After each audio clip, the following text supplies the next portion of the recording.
Crazy Pixel.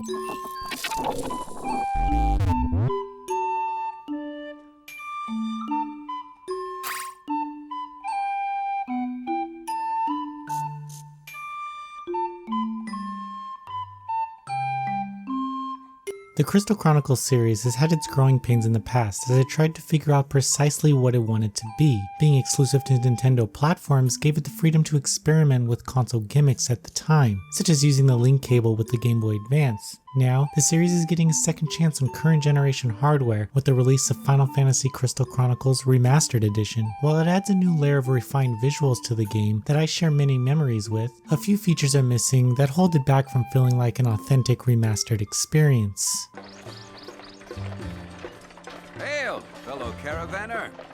Final Fantasy Crystal Chronicles Remastered Edition story centers around an adventure that is ultimately shaped by the player and the game's earliest moments. Players assume the role of an adventurer who sets out from home in search of gathering a mythical liquid known as myrrh. Myrrh then recharges crystals that ward off miasma, which plague the world and will kill anything that comes into contact with it. Players will choose a character and set out on their own caravan adventure to collect myrrh across a few years as the story unfolds. The story doesn't really shove itself in your face because it's mostly about your own adventure within the world. This is all reflected in your in-game journal that details the dungeons you defeated and the characters you met along the way. That's probably the highlight of the overall story of Crystal Chronicles. While there is an antagonist introduced later on in the adventure, it's these created memories that truly stand out. This is true when playing with others as well, which was the highlight for me in the GameCube version. Looking back in your journal at the events of each year is like a memory capsule that reminds you of what you had to do to get where you are. Now, provided players mostly shape the story, you'll progress the years by collecting myrrh in dungeons. Dungeons begin as straightforward as you can expect, but they also feature some interesting gimmicks and light puzzle elements that make them more engaging. Also, each year, a handful of dungeons will become tougher, which means you'll have to take them on multiple times to collect the myrrh. While exploring a dungeon, the miasma will have the power to kill those who come in contact with it, so players will need to travel with a crystal that creates a safe barrier around the caravan. It's a unique way of forcing players to stick together as well as work together during tense situations. You see, someone has to be carrying the crystal,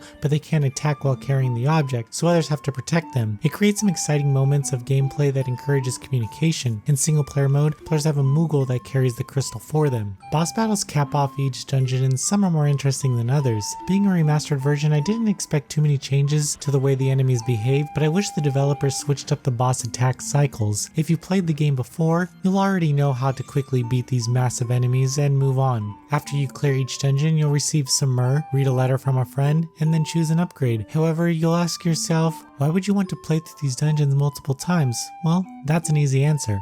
Loot. Every monster drops something and sometimes you'll receive materials to create powerful equipment. Fighting tougher enemies provides better rewards, but it's all somewhat random. Characters will also need to create their character loadouts, which increase in capacity over time. This just gives you fast access to magic, items, and attacks. The systems work much better in the multiplayer mode when you can choose what type of role you want to play in the party. Still, the level of customization players have over their characters is entirely tailored by their choices after a dungeon, which gives the entire experience a Dungeons & Dragons feel to it. Outside of battles, players can explore towns and encounter secret scenarios while caravaning around. The towns don't have too much going on besides a few NPCs to talk to. I honestly wouldn't mind having some fetch quests to do while I farmed materials. In place of these are random caravan encounters where NPCs will ask you for gil or to trade items. Towns are pretty much only useful when you're trying to craft new equipment or look for mog stamps. When it comes to the remastered updates, we see a full visual overhaul. The game has never looked better.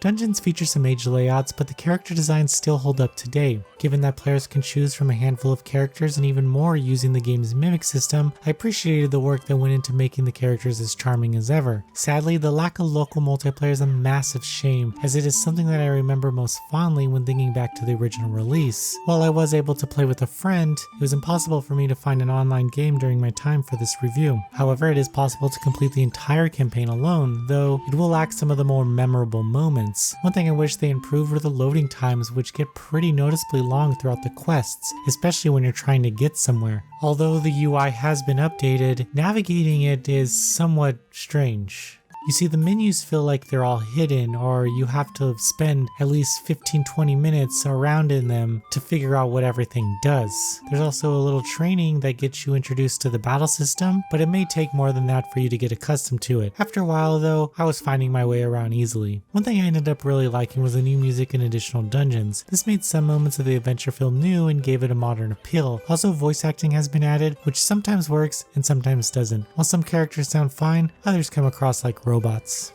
Ale Moogle at your service, Capo! Capo! Here you go, Capo!